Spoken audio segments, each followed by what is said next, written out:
जय श्री कृष्ण, राधे राधे। आज हम आपको माता के दूसरे अवतार यानी कि ब्रह्मचारिणी अवतार के बारे में बताने वाले हैं। तो देवी दुर्गा के 9 अवतारों में से दूसरे अवतार को माता ब्रह्मचारिणी के नाम से जाना जाता है।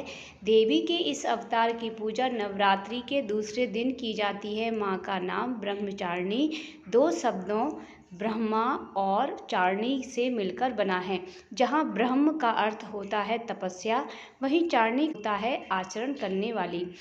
तो अर्थात ब्रह्मचारिणी का शाब्दिक अर्थ है तप का आचरण करने वाली।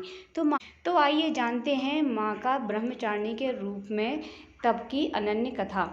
तो देवी ब्रह्मचारिणी का स्वरूप अत्यंत शांत और मनोरम है।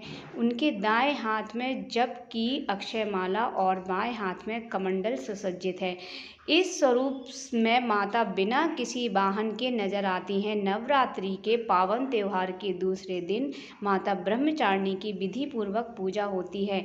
माँ दुर्गा का यह अवतार मनुष्य को निष्ठा और वैराग्य का सीख देता है। उनकी महिमा की इस कथा का वर्णन देवी भागवत महात्म और मार्कंडेय पुराण के कुछ अंशों में मिलता है। धार्मिक कथाओं के अनुसार प्रजापति राजा दक्ष के कनखल में एक विराट यज्ञ का आयोजन किया था। महादेव के प्रति मन में विरोध और ईर्ष्या का भाव होने के कारण उन्होंने महादेव और सती के अलावा उस यज्ञ में सभी को आमंत्रित किया।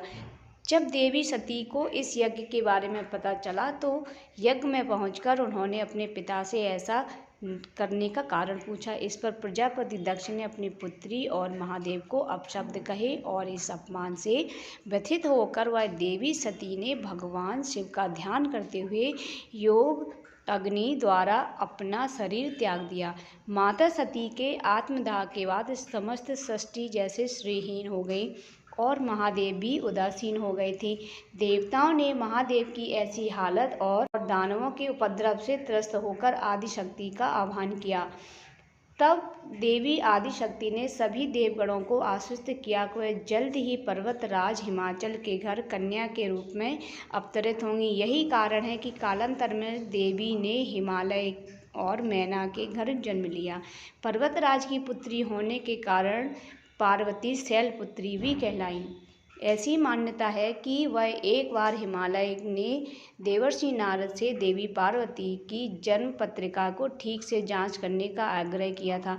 देवर्षि ने देवी पार्वती की जन्म पत्रिका देखकर बताया कि आगे जाकर त्रिलोक के स्वामी महादेव की संगिनी बनेगी। जब इस बात का पता देवी पार्वती को चला तो उन्होंने वन में जाकर महादेव कठोर तपस्या शुरू कर दिए। इस कठोर तपस्या के दौरान देवी ने भोजन स्वरूप से फल और फूलों का निर्वाह किया। तत्पश्चात उन्होंने सूखे बिल्वपत्रों को ग्रहण करते हुए अपनी तपस्या को जारी रखा।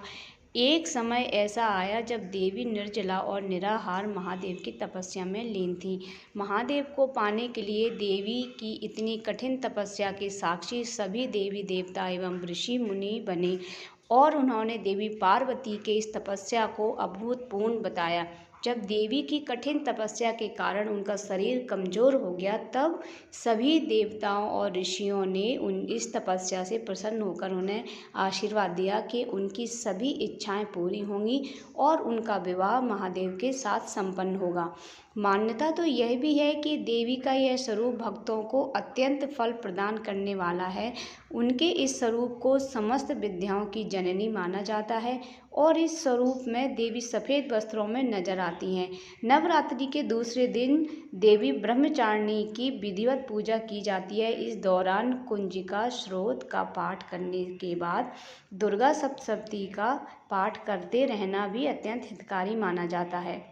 इसके साथ ही भक्त माता के विशेष मंत्र के द्वारा देवी ब्रह्मचारिणी की आराधना करते हैं। माता ब्रह्मचारिणी की आराधना का मंत्र है ओम देवी ब्रह्मचारिण्ये नमः, अर्थात जिस देवी का ओमकार स्वरूप है उनका सर्वोत्तमा देवी ब्रह्मचारिणी को हम सभी नमस्कार करते हैं।